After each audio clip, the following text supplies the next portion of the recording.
Meanwhile, African countries have been urged to press for a food system that can provide for long-term needs and help people adapt to the effects of climate change. The World Bank has made a pledge to support 11 countries in Africa by providing $2.3 billion in funds to help Africa respond to the food crisis. Countries have been urged to support small businesses to build local supply chains. Here are the details of these and more from across the continent.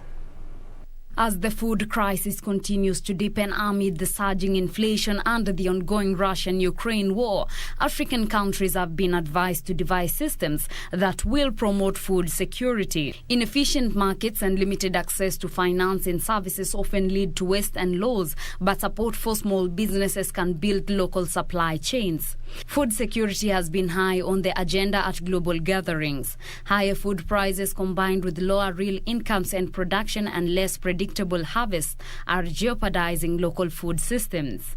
According to the African Development Bank, food imports across Africa are worth approximately $35 billion and are projected to grow to $110 billion by 2025 due to rapid population growth.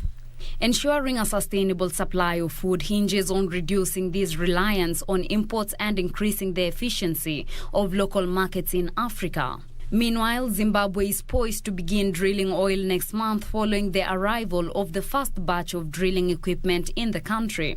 Prospective drilling for oil and gas in Muzarabani area was initially set for June. However, it had to be postponed due to the custom clearance delays for the drilling rig in Tanzania, where the equipment was mobilized, and in Mozambique, where it arrived en route to Zimbabwe.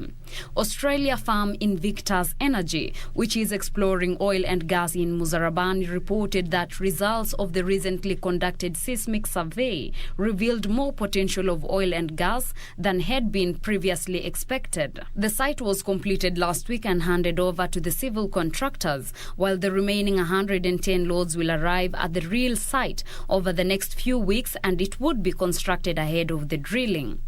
Finally, Ethiopia's inflation decelerated in June for the first time in 4 months as food prices increased at the slower pace since August. The annual inflation rate in the Horn of Africa country dropped to 34% from 37.2% in May, according to data from the Central Statistics Agency of Ethiopia.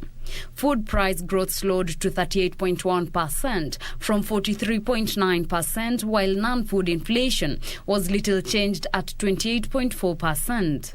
Still, consumer price growth remains near the highest level in at least 9.5 years, and inflationary pressures may pick up further after the government said it plans to hold fuel subsidies and announced a 38% increase in the cost of fuel last week.